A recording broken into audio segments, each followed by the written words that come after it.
Every time we open Blender, this splash screen always shows up.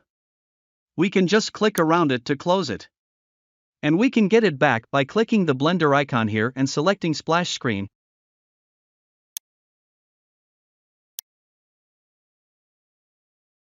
However, if we don't use it anymore, we'd better get rid of it.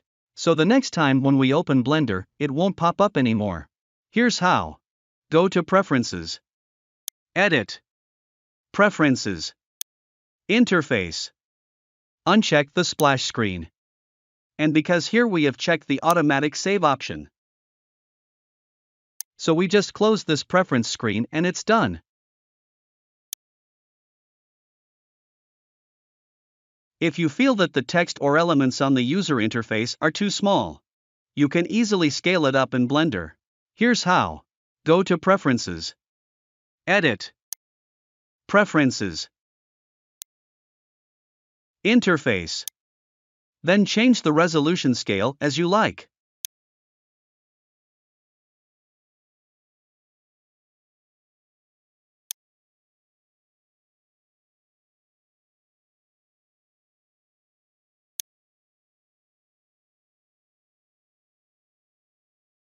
If you want to be a bit more comfortable on the eyes, in Blender we can easily set the background color and grid line color in just a few clicks.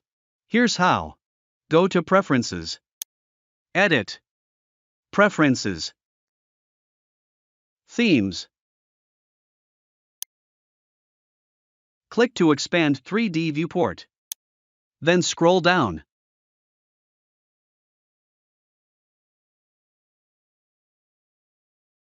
Click to expand the theme space. Scroll down.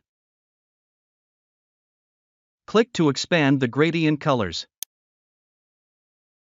Change the background type to single color.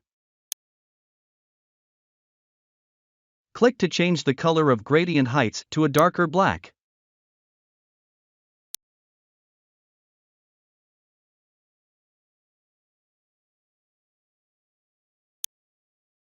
Then scroll up.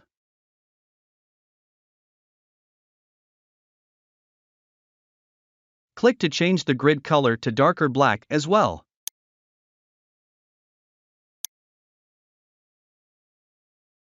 Just enough to see.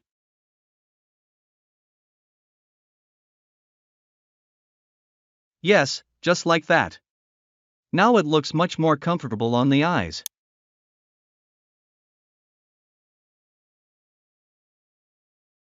When we select any object in Blender, it has a yellow highlight around it. And it becomes what Blender calls an active object. That's something everyone knows, but the problem is when we select multiple objects at the same time. It is difficult to distinguish which object is the active object because the highlight colors are very close. So let's change the highlight color of the active object to something else. Here's how. Go to Preferences. Edit. Preferences. Themes. 3D viewport. Then click the active object color bar and change it to any color you like.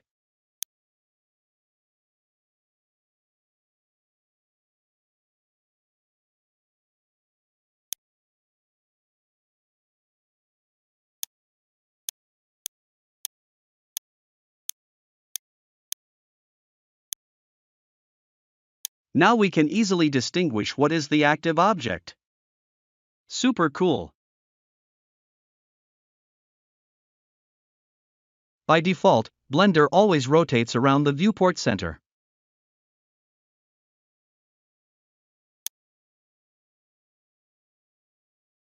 If you want to rotate around the selected object, here's how. Edit. Preferences. Navigation. Check orbit around selection. And for better viewport navigation, also check depth and zoom to mouse position. Now you can rotate around the selected object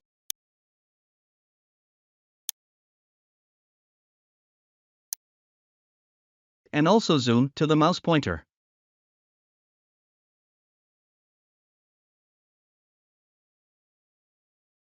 Awesome!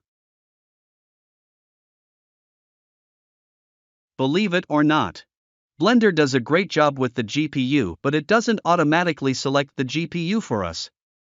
In order to use the GPU in Blender, you have to select it yourself, and you have to do it first when starting Blender for the first time. Here's how. Edit.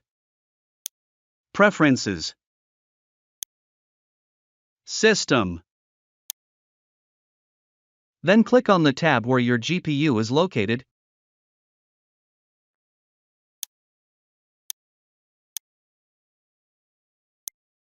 Check it, and you're done.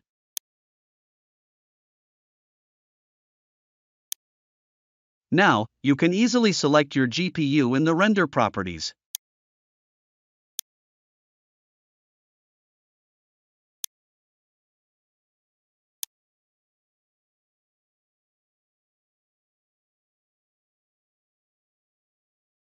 Blender is like any other program we are familiar with.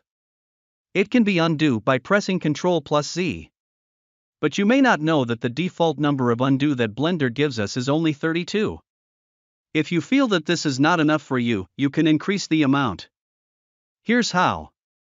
Edit. Preference. System. You can change it here. The maximum number seems to be 256. And that's all.